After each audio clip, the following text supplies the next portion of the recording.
Menurut Undang-Undang Nomor 17 Tahun 2012 tentang Perkoperasian, koperasi adalah badan hukum yang didirikan oleh orang perseorangan atau badan hukum koperasi dengan pemisahan kekayaan para anggotanya sebagai modal untuk menjalankan usaha yang memenuhi aspirasi dan kebutuhan bersama di bidang ekonomi, sosial, dan budaya sesuai dengan nilai dan prinsip koperasi.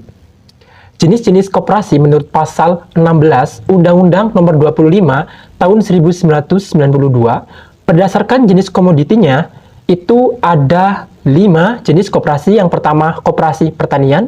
Yang kedua, koperasi peternakan. Yang ketiga, koperasi pertambangan. Yang keempat, koperasi industri dan kerajinan. Dan yang kelima, koperasi jasa. Pada video kali ini, saya akan membahas mengenai koperasi pertanian.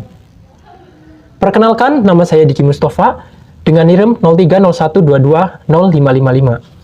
Nah, apa sih koperasi tani?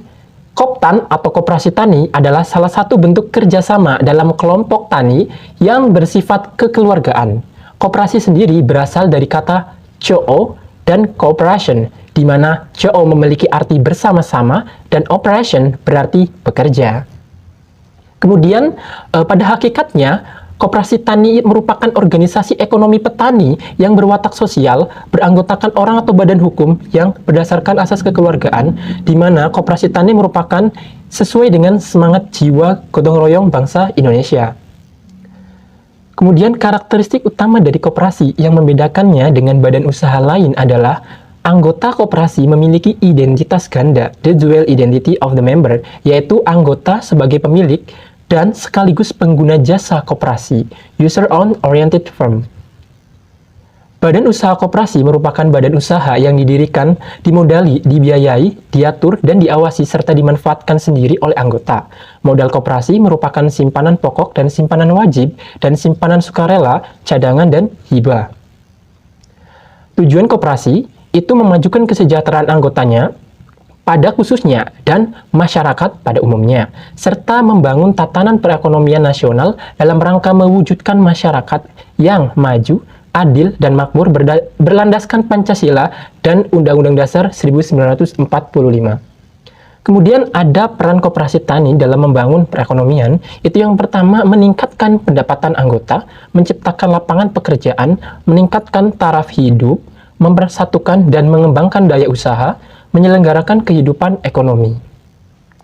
Nah, keuntungan koperasi tani sendiri itu yang pertama, petani itu berhak memberi suara untuk membantu dan memutuskan fungsi serta tujuan dari koperasi tani. Yang kedua, petani berhak mendapat penyuluhan untuk membantunya menghasilkan produk yang berkualitas tinggi. Kemudian yang ketiga, petani itu bisa meminjam modal usaha dengan syarat yang relatif mudah. Yang keempat, petani itu bisa meningkatkan penghasilan dan kesempatan mendapatkan bonus akhir tahun. Dan yang terakhir, petani juga bisa menabung atau menyimpan uang hasil panen yang digunakan sewaktu-waktu.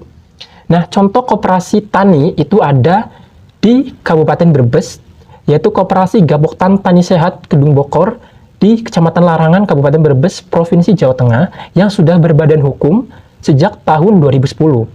Keberadaan Koperasi Gaboktan Tani Sehat Brebes tidak dapat dilepaskan dari peran program pemberdayaan petani sehat yang telah dilakukan oleh Pertanian Sehat Indonesia, Unit Jejaring CE Dompet Duafa.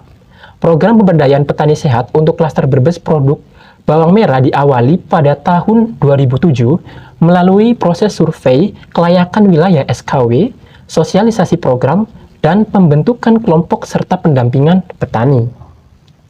Nah, lokasinya itu berada di Jalan Pramuka RT 8 RW 4 Dusun Curug, Desa Kedung Bokor, Kecamatan Larangan, Kabupaten Brebes, Provinsi Jawa Tengah. Nah, dengan dukungan berbagai pihak seperti Dinas Koperasi dan UMKM Kabupaten Brebes, serta instansi lainnya, Koperasi Gaboktan Tani Sehat terus mengembangkan program pertanian dan pemberdayaan masyarakat menuju kehidupan yang lebih baik dan penuh berkah, khususnya untuk subsektor pertanian hortikultura bawang merah.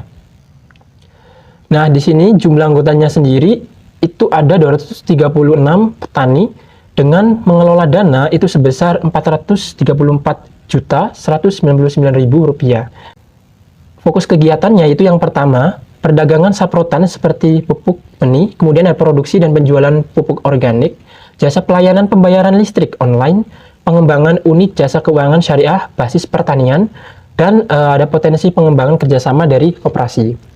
Oke, demikian penjelasan singkat mengenai koperasi petani. Semoga informasi yang saya sampaikan bisa bermanfaat bagi teman-teman semuanya. Saya akhiri. Wassalamualaikum warahmatullahi wabarakatuh.